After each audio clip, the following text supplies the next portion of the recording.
Salut les amis, j'espère que vous avez la forme. Bienvenue sur ma chaîne, la chaîne Kaizen Damien, la chaîne des gens qui veulent s'améliorer constamment. Dans cette vidéo, je vais te parler d'un outil ultime, l'outil d'excellence, c'est le questionnement. J'ai dit dans la vidéo précédente, ce qui influence notre vie, ce sont les pensées, les émotions et nos actions. Mais toutes ces choses-là sont dirigées, sont influencées par nos questions.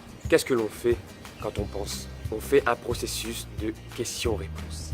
On essaie de chercher la signification et la perspective de ce que l'on vit. Et on le fait en se posant des questions. Dans le chapitre précédent, Tony Robbins nous a dit que la manière dont on se sent ne provient pas de ce que l'on vit, mais de l'interprétation que l'on donne. Il est donc important de se poser les bonnes questions. Dis-toi que si tu poses les mauvaises questions, tu auras les mauvaises réponses. Il t'est déjà arrivé sûrement d'un moment où tu étais un peu déprimé ou que tu n'étais pas très bien. Tu t'es demandé pourquoi il m'arrive tout ça, pourquoi je suis nul, pourquoi la vie est si dure. Et toutes ces questions entretiennent ton état de mal-être. Il faut changer ton questionnement. Tony Robbins nous raconte l'histoire, toujours. Il sait que les histoires parlent plus aux gens. Donc il nous parle à chaque fois du sujet, il développe le sujet, puis il nous raconte une histoire. Et moi, j'adore avec ce principe-là, car ça ancre plus dans le cerveau et ça nous marque plus. Donc je vais te raconter cette histoire-là. C'est l'histoire d'un homme qui a été brûlé gravement. Et au lieu de se dire que sa vie était foutue et de se concentrer sur ce qu'il ne pourrait plus faire après cet accident, il s'était surtout concentré sur ce qu'il a encore comme capacité. Il s'est même dit comment je pourrais aider les autres. Ayant été victime de cet accident, je pourrais aider les autres qui ont vécu la même chose. Cet homme est parti encore plus loin. Lorsqu'il était à l'hôpital, il avait une infirmière qui lui plaisait énormément. Et il s'est demandé comment je pourrais lui plaire. Au lieu de se dire qui voudra d'un handicapé, il s'est dit que j'ai de mes chances avec elle. Et c'est cette manière de penser, cet état d'esprit qui change tout. Entre quelqu'un qui réussit, quelqu'un qui arrive à être heureux et quelqu'un qui est dépressif. Maintenant, je vais te parler de mon expérience personnelle. Il y a à peu près un mois de cela, j'ai appris que je n'ai pas réussi un concours. Et sur le moment, je me suis pas dit qu'est-ce qu'il y a de formidable à ne pas avoir ce concours. Bien sûr, pendant quelques jours, j'ai broyé du noir.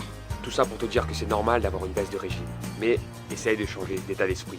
Au bout d'un moment, j'ai essayé de voir ce qu'il y avait de positif. Et je me suis dit que grâce à ce concours, j'ai beaucoup progressé en natation car il fallait s'entraîner en natation, en souplesse, en orthographe et en prise de parole. Donc je me suis dit que quoi qu'il arrive, cette expérience m'a apporté. Mais je suis d'accord avec toi, c'est que des fois il est difficile de voir le positif dans toute situation. En résumé, ce que je t'invite à faire dans cette vidéo, c'est fais attention aux questions que tu te poses. Demande-toi si elle est dynamisante ou pas. Je vais te donner quelques questions que Tony Robbins nous invite à nous poser lorsqu'on n'est pas bien. Première question, c'est qu'est-ce qu'il y a de formidable à vivre cette situation? Deuxième chose, qu'est-ce qui me rend heureux maintenant? Troisième question, quelle leçon je peux en tirer de cette expérience?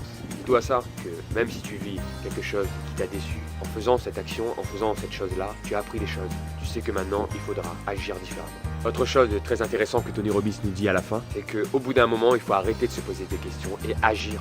En faisant ce processus de questions-réponses à chaque fois, on se crée des doutes et à la fin, on procrastine, on n'agit plus. Tout ça pour te dire, passe à l'action.